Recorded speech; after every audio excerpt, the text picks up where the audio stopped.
What's up, everyone? Welcome back to another episode of the Work With Me podcast. This is episode 12. Episode 12, man. Yep, it's been a long way, but here we are. And today we're going to be talking about the recent shoot we did, What Prowls at Night. What Prowls at Night? Yep. Hashtag raise hell. Hashtag raise hell. And we're going to go ahead and get into the first topic, though. Absolutely. Well, first thing I want to talk about is today is Earth Day. And we got to especially apply some focus to Google because they did such a great job putting the aspect of bees into, how big of an effect they are for the earth. Mm-hmm.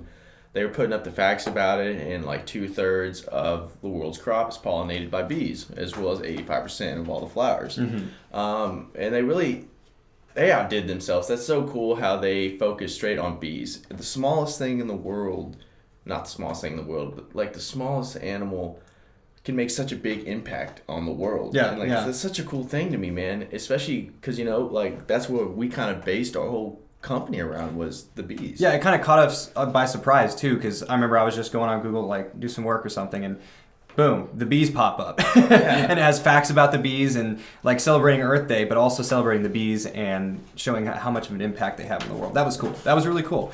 So the main topic today is our upcoming project, releasing next Monday, the 27th. What Prowls at Night? What Prowls at Night. Quinton is the owner of the Scat Pack Challenger and... Proud owner. Yeah, proud owner of the Scat Pack Challenger. And we'll go ahead and roll the video.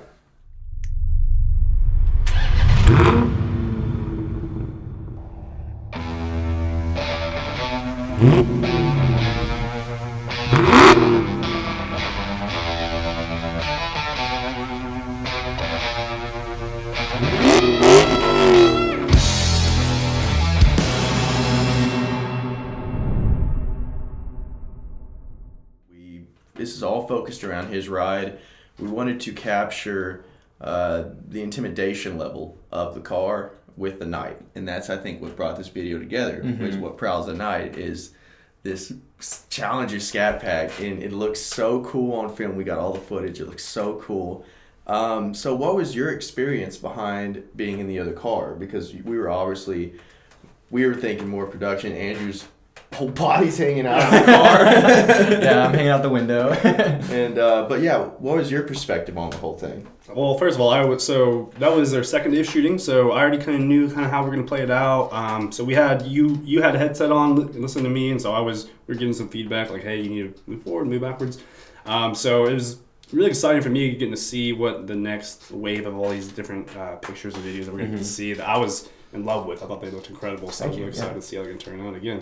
One was fear that you were going to fall out of the car. That was my first thought. It was a little hairy sometimes. Yeah, no, it definitely was. Yeah. There was points where you were just I think the majority of your body was hanging out the window, just trying to get the perfect shot. Oh, yeah. I definitely thought you were going to lose the GoPro, too. Oh, yeah. So, I had the GoPro on my head, and 70 mile per hour winds, and this thing do not go well together. So I was trying to hold that thing on, and also had the camera strapped onto my neck, and it's awkward. Yeah. It's awkward, but we'll throw up some pictures of the shots, but they turned out really good. Yeah. No, they really did. I'm so excited for this video. This is our first production. Yeah, I guess it really is. And it's coming together because it looks so good. It's all crisp, and the footage is amazing by itself. We got to edit it a little bit and put it together, but yeah.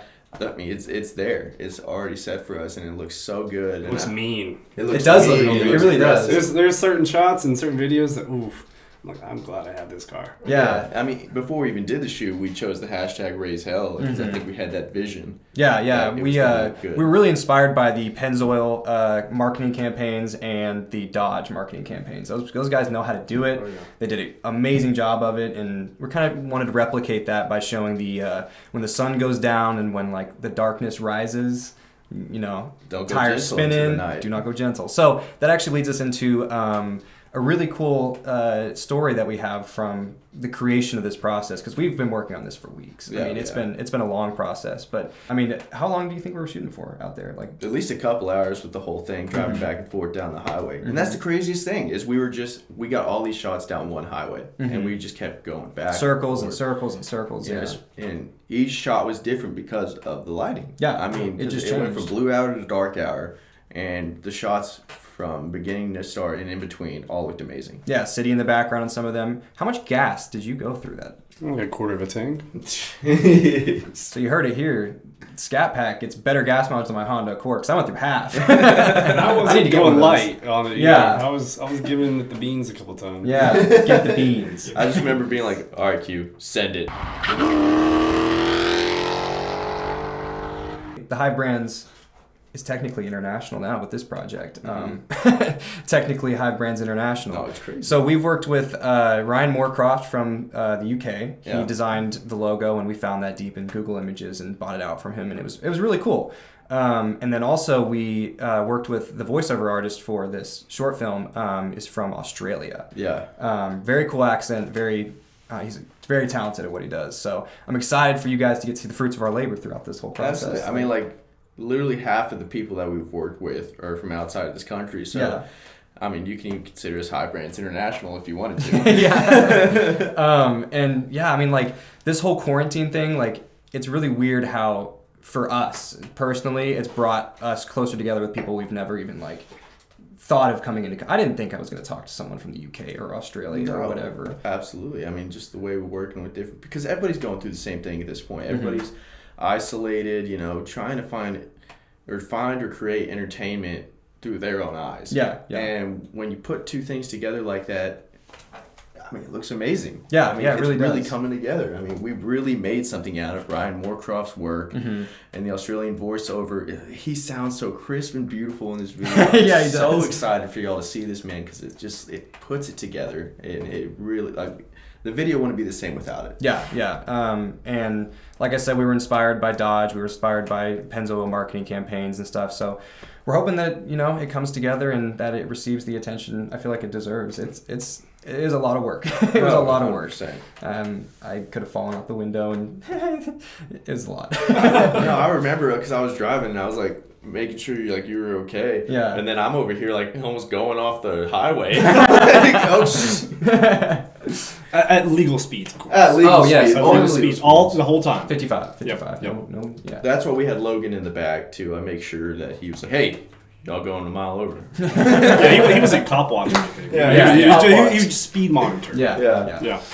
I know you make money now. You're financially stable. Why pick a Challenger Scat Pack?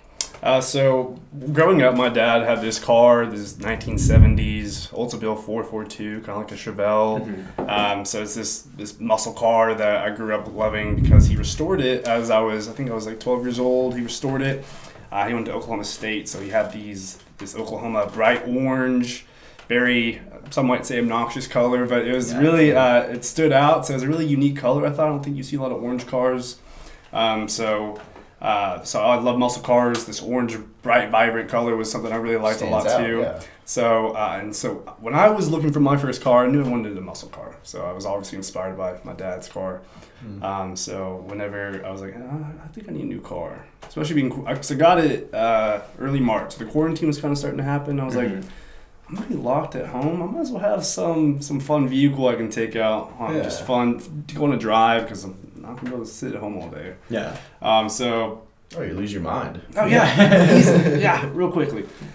So decided I wanted to make this big purchase. So I saw this orange retro Challenger. I was already kind of looking at Challengers because I like how they're the most retro of the big three, the Mustang, Camaro. Yeah. So I thought it had the most retro styling that I really wanted. And I saw that orange. I was like, ooh, looks kind of familiar. So reached out to him and had the Scat Pack with the big engine. It was a stick shift, which I knew I really wanted really badly as well, because I feel like a muscle car should be stick shift. Yeah, I agree. So obviously, you're an addict to speed because, you have this big car. So you had this motorcycle. What changed? Because it was a fast bike. It was a great looking bike. Oh, yeah. What happened? What was the mindset between switching that back to a car? Well, so obviously I love that motorcycle. It was the most free-feeling thing I think I've ever been able to do on my own, because there's just something about there's no protection on the bike. Like, you're in the elements. Really, if you hit something, it's gonna hurt. It could be really, really bad for you. Yeah. So I love that motorcycle. I really did. But I knew that my parents weren't the biggest fans of it. So like when I got the bike, I had it paid for, got it insured, got it registered, got the license and everything before they even knew about it. So I just pulled up one day and was like, hey, check this out. And my mom's face was not very happy. She was not happy at all. Went ghost white. Oh no, she actually, I don't think she said anything to me that entire day actually. So yeah, she wasn't happy about that motorcycle, but I was really happy about it. Yeah. And I think my dad he was off to the side of her. I think he was like, what did you just do? but like within 5 minutes he's like, can I drive it? Yeah. I was like, yeah, absolutely, go for it. So obviously I love that bike a lot. So what made you switch? What was the like? What's the reason you don't have the bike anymore? Probably because I don't want to upset my parents again. Yeah. So I did wreck it. It got laid over. I wasn't going very fast, just like a 35, maybe 40 miles per hour layover. So I mean, once it was considered totaled, I was like, what would my parents think if I got another one? I was like, that's probably not the best idea. So like, I'll always miss that motorcycle, but I think I had that experience. I had the adrenaline rush for the motorcycle. Kind of that been there, done that. I wish I still had one, obviously, but I think the smarter move was to get a car because I did have a car as well as a motorcycle. Yeah. And the car I had at the time was just kind of falling apart. I knew I needed to replace it at some point. Yeah. So when I did total out the bike, so I put that money and just applied it to the car as well as traded in my other vehicle. Pretty much helped as a down payment. Yeah.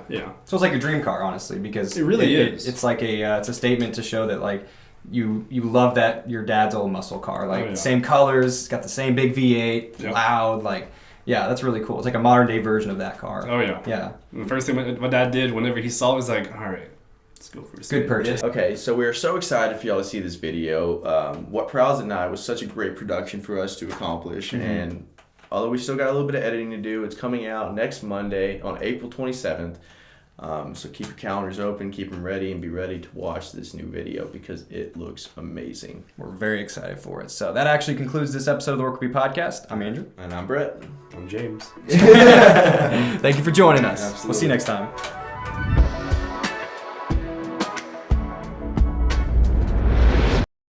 Do not go gentle into that good night.